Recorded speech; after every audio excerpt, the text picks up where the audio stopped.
guys, today we're going to be exploring food webs and food chains.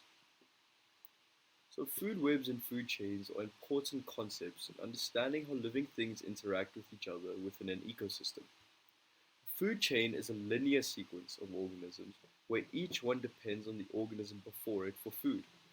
For example, a simple food chain would be grass, rabbit, fox. In this case, the grass is the producer, the rabbit is the primary consumer, and the fox is the secondary consumer. However, in reality, ecosystems are much more complex than simple food chains. This is where the concept of a food web comes in. A food web is a network of interconnected food chains that shows the relationship between different organisms in an ecosystem.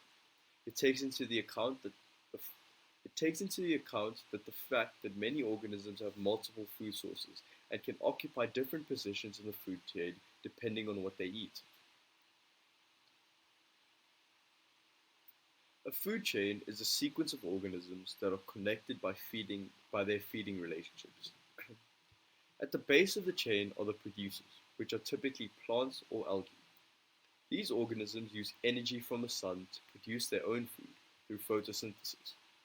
The next level of the food chain consists of herbivores, which are animals that only eat plants. They they are followed by carnivores, which are animals that eat other animals. At the top of the chain are the apex predators, which have no natural predators themselves. Each organism in a food chain plays an important role in the transfer of energy from one level to the next. When a predator eats its prey, it gains energy from the prey's body. This energy is then used by predator to catch prey out in its own life processes, such as movement and reproduction. However, not all the energy is transferred from one level to the next. Some of it is lost as heat or used up by the organism in its own life processes. As a result, the amount of energy available at each level of the chain decreases. So now let's talk a bit about food webs. While food chains provide a simplified view of the relationship between organisms in an ecosystem, food webs offer a more complex picture. In a food web, multiple food chains are interconnected, showing the flow of energy and nutrients between different organisms. Visualizing a food web can be challenging, but it's important to understand the interconnectedness of different organisms in an ecosystem. For example, a single organism can occupy multiple positions in a food web, acting as both predator and prey. Understanding these relationships is crucial for understanding the delicate balance of an ecosystem. But what is the role of producers in a food web and a food chain? Producers, also known as autotrophs, are organisms that can create their own food through photosynthesis or chemosynthesis. They form the base of every food chain and provide energy for all other organisms in the ecosystem. Examples of producers include plants, algae, and some bacteria. These organisms play a critical role in the ecosystems by converting sunlight into energy that can be used by other organisms. Without producers, the entire food web would collapse. What is the importance of predators and prey in these food webs and food chains? Well, predators and prey play a crucial role in maintaining balance within an ecosystem. Without predators, prey populations can grow too large and consume too many resources, leading to a collapse of the ecosystem.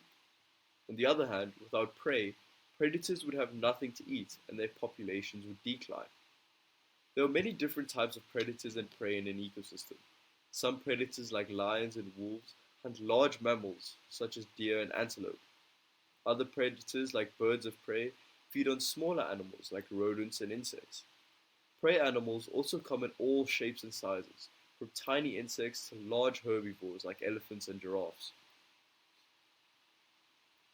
But how have we impacted food webs and food chains? While human activities such as deforestation, overfishing, and pollution can have a significant impact on food webs and food chains. As habitats are destroyed or altered, many species lose their sources of food, leading to population declines and even extinctions. Overfishing can also disrupt food chains by removing key predators, which can lead to an overabundance of certain prey species and a decline in others. Pollution can have a variety of impacts on food webs and food chains. Chemicals can accumulate in organisms at higher levels of the food chain, leading to health problems and reproductive issues.